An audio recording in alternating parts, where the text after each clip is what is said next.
지금은 모든 집에 있지만 옛날에는 없었던 게 당연하던 시절이 있었습니다. 이건 저희가 매일 하루에 2번 이상은 무조건 사용하는 전자제품이기도 하며 저희 생활에 꼭 필요한 생활제품이자 문을 열고 들어가려면 꼭 필요한 것인데요. 바로 전자도어락입니다. 어릴 적에는 이 전자도어락이 대중화가 되어 있지 않아 열쇠를 열쇠방에서 복사하여 가족들에게 하나씩 나누어 주고 그 열쇠로 문을 잠그고 열곤 했는데요. 이제는 그런 불편함은 없이 카드나 비밀번호만 입력하면 집에 들어갈 수 있기에 매우 편리합니다. 하지만 사람이 사는 공간이자 모든 개인 정보와 사생활이 존재하는 집이란 공간에 이 비밀번호 하나만 안다면 누구나 들어갈 수 있다는 말이 되기도 하는데요. 이번 이야기는 허스가 이 전자도어락과 관련된 무서운 경험을 했던 이야기라고 합니다. 그럼 이야기를 시작하겠습니다. 안녕하세요. 저는 허스입니다. 저는 어렸을 적부터 스튜디오스에 대한 로망이 있었습니다. 그래서 여고를 졸업하자마자 스튜디오스 학과에 들어가게 되었고 대학을 졸업하고 곧장 취업을 하게 되었습니다. 국내 탑 항공사 중에서 동그라미 마크가 그려진 항공사에 들어가게 되었는데요. 제 일자리가 많고 큰 공항이 있는 지역으로 이사를 가게 되었습니다. 이 지역은 서비스, 관광단지로서 거의 모든 연령층들이 젊고 스튜디오스들과 호텔 및 서비스 업종에 종사하는 사람이 굉장히 많았습니다. 어떤 빌라들은 입주민이 전부 스튜디오스들이 사용을 하고 있을 정도면 얼마나 많은 스튜디오스들이 거주하고 있을지 짐작이 가실 겁니다. 제일 먼저 제가 이 지역에 들어가서 하게 된 것은 당연히 오피스텔을 잡는 것이었는데요. 한 부동산에 가서 집세를 알아보았지만 생각보다 만만치 않았습니다. 조금 괜찮은 곳은 거의 한 달에 60 정도가 나갔으니 말입니다. 저는 일하는 시간 외에는 집에서 생활을 많이 하는 홈바디인데 홈바디란 집이 주는 편안함과 안정감을 느끼며 취미를 즐기는 사람들을 뜻합니다. 거기다가 생활 앱이 있어서 이제는 쇼핑을 하러 직접 가지 않아도 주문만 하면 집 앞에 모든 것을 가져다 주고 배달 음식의 범위도 넓어졌기에 저는 작은 월세에 투룸을 알아보고 싶었습니다. 딱 한 가지 조건만 충족이 된다면 아무런 상관이 없었습니다. 그 조건은 바로 역세권이었는데요. 비행시간이 들쑥날쑥하기도 하고 출퇴근을 하려면 집에서 역까지 10분 안쪽으로 도착해야 했습니다. 그런 방을 찾아보기 위해 여러 개의 부동산과 인터넷을 찾아서 뒤져보기 시작했고 방을 찾았습니다. 그리고 부동산 중개인과 그 집을 보기 위해 만났고 차를 타고 그 집으로 향했습니다. 이 지역에는 2개의 역이 있는데 A역은 정말 개발이 많이 되어 있는 소위 말하는 그 역세권이었고 제가 알아본 집이 있는 또 다른 하나의 역인 B역은 특이하게도 주변에 아무런 발전이 되어 있지 않고 덩그러니 많은 빌라들이 지어져 있는 빌라촌이었습니다. 그곳에서 저는 신축의 한 빌라에 도착했고 문을 열고 들어가자 정말 쾌쾌한 냄새 하나 없이 벽지의 도배가 깨끗했고 옵션 또한 풀옵션으로 제품들도 모두 신제품이었기에 매우 만족스러웠습니다. 거기다 제가 딱 원하던 2개의 방, 투룸이었기에 보는 순간 마음에 확 들었습니다. 월세의 장점은 전세와 달리 월세가 오르지만 않는다면 사는 사람이 얼마든지 부담 없이 살 수 있는 그런 장점이 있기도 했습니다. 저는 정말 마음에 든다며 중개인에게 말하였습니다. 집이 정말 좋네요. 깨끗하고. 그쵸? 이 빌라 오시기 전까지 차에서 보셨겠지만 정말 많은 빌라들을 짓는 공사를 하고 있어요. 앞으로 공항도 하나 더 생기고 호텔, 레저 단지도 생긴다고 해서 빌라들이 계속 늘어날 것 같아요. 그런데 가격이 A역보다 훨씬 저렴한데 집에 문제가 있는 건 아니죠? 네, A역, B역 둘 다 보셔서 아시겠지만 여기 주변에는 A역처럼 편의시설이나 대형마트가 없기도 하고 출근을 많이 하시는 화물청사나 공항까지의 거리가 한 정거장이 더 걸려서 그런 게 클 거예요. 네, 알겠습니다. 이 집으로 계약할게요. 저는 곧장 집을 계약하였고 제일 먼저 집에 와서 한 것은 전자도어락의 비밀번호를 바꾸는 것이었습니다. 여자 혼자 사는 집이니 더욱더 보안에 신경 쓸 수밖에 없었습니다.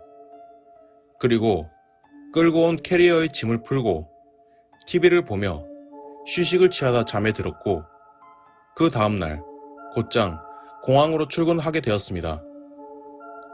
아직은 신입이었기에 장거리의 비행 스케줄은 없었고 간단한 교육을 받으며 수습 기간을 거쳤습니다. 퇴근을 하고 집에 들어오는데 순간 아차했던 것이 있었습니다. 첫 번째는 현관 출입문에 들어갈 때 보안 현관문이 없다는 것이고 두 번째는 CCTV가 없다는 것이었습니다.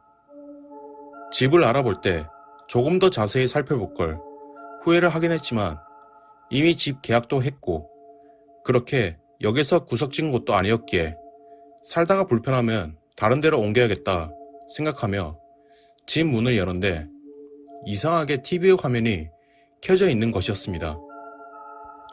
내가 출근을 할 때 TV를 안 끄고 나갔나 생각을 했는데 또 이상했던 점은 전혀 보지 않는 스포츠 채널이 틀어져 있던 것이었고 정수기의 컵은 항상 뒤집어서 놓는데 정수기의 컵이 그대로 세워져 있었다는 것이었습니다. 누군가가 집에 들어온 것 같았지만 아무도 찾을 수 없었고 별다른 방법이 없었기에 지금 당장 선택할 수 있는 것은 하나밖에 없었습니다. 그건 바로 현관문 안전거리와 이중 잠금 장치를 인터넷으로 시켜서 설치하는 방법이었습니다. 다행히 주문한 장치가 새벽에 도착하여 저는 현관문에 모든 것을 설치하였고 조금은 안심을 하며 출근을 했습니다. 퇴근을 하고 집에 들어오는데 모자를 쓰고 마스크를 쓴 사람이 제일 끝쪽의 집에서 도어락의 번호를 누르고 문을 여는데 그 집에도 안정장치를 해놓았는지 문이 끝까지 열리지 않았고 그 사람은 중얼거렸습니다. 그 목소리는 분명 남자였습니다. 여기도 안정장치 걸어놨네? 여자 혼자 사는 집이어서 재미 좀 보려고 했더니 그 말을 들은 저는 핸드폰으로 누군가에게 전화를 하는 척하며 잊지도 않는 남자친구의 이름을 부르면서 큰 소리로 말을 했습니다. 철수씨, 5분 있으면 여기 도착한다고? 그러니까 빨리 와서 짐 풀고 맛있는 거 먹자. 혼자 살기 무서웠는데 같이 살아서 좋다. 자기도 나랑 같은 지역에서 일해서 더 좋기도 하고. 그러면서 벌벌 떨리는 손을 가리며 도어락의 비밀번호를 누르고 집으로 들어갔습니다. 그렇게 아침이 되기까지 제대로 잠도 못 자고 버텼습니다. 아침이 되자마자 도어락의 비밀번호를 가장 긴 번호인 저희 주민등록번호로 변경을 하였습니다. 그리고 공항으로 출근을 하였는데 공항의 선임이 모두를 부르더니 뭔가 심각한 표정으로 얘기를 하였습니다. 최근에 이 지역에서 스튜디오스들을 노리는 상습적인 스토커 및 무단 침입이 있다는 얘기가 있습니다. 실명은 얘기해드릴 수 없지만 저희 업종 쪽의 한 스튜디오스가 최근에 그 일을 겪어서 큰 충격으로 인해서 잠시 휴식을 취하고 있고 회사 측과 경찰로 인해서 범인을 잡긴 했습니다만 그래도 또 다른 범죄가 일어날 수 있는 가능성을 배제할 수는 없기에 이렇게 안전사항을 알려드립니다. 범죄 방식은 보안 출입문과 CCTV가 없는 빌라 및 오피스텔을 노리고 범죄를 저지른다고 합니다. 그리고 전자도어락에 휴대폰 보호 필름을 붙여서 비밀번호를 알아낸다고 하니 모두 집에 가서 도착해서 전자도어락에 투명 필름이 붙여져 있지 않은지 확인하시고 꼭 안전거리와 이중 잠금 장치를 꼭 설치하시길 바랍니다. 특히 우리 직업 특성상 비행기를 할 시기에는 집을 비우는 시간이 많기도 하고 유니폼을 입고 출근을 하며 캐리어를 끌고 다니기에 가장 적합한 범죄 대상이 된다고 하니 특별히 조심해 주시길 바랍니다. 저는 그 말을 들은 순간 온몸에 소름이 돋았고 퇴근을 하고 곧장 집으로 가서 전자도어락을 유심히 살펴보는데 정말 휴대폰의 보호 필름 같은 투명하고 얇은 필름이 붙여져 있는 것이었습니다. 그 필름을 떼어보자 제가 설정했던 비밀번호 그대로 저희 지문이 그대로 찍혀 있어 비밀번호를 유추할 수 있었습니다. 다행히 그 상황을 안 집주인은 곧장 현관문에 보안 잠금문을 설치해 주셨고 CCTV 또한 설치해 주셨습니다. 하지만 그 뒤로도 아직까지 저는 집에 도착하여 가장 먼저 하는 것은 전자도어락을 손톱으로 밀어보며 필름이 있나 없나 확인해 보는 것이고 그때 제가 안전장치를 하지 않았더라면 어떤 범죄를 당했을지 모른다는 생각이 아직까지 들기도 합니다. 항상 저희가 생활하는 모든 것들이 정말 아무것도 아닌 것처럼 보일 수도 있겠지만 그것이 범죄에 노출되기 가장 좋은 도구로도 사용될 수 있다는 것을 한 번쯤은 생각하셨으면 좋겠습니다. 평소에 자주 사용하고 평범하지만 그것과 관련하여 오싹했던 경험이 있으시면 저에게 언제든 편하게 제보해 주시기 바랍니다. 그럼 지금까지 이야기를 들어주신 시청자분들께 감사드리며 다음에는 또 다른 내용을 들고 오도록 하겠습니다.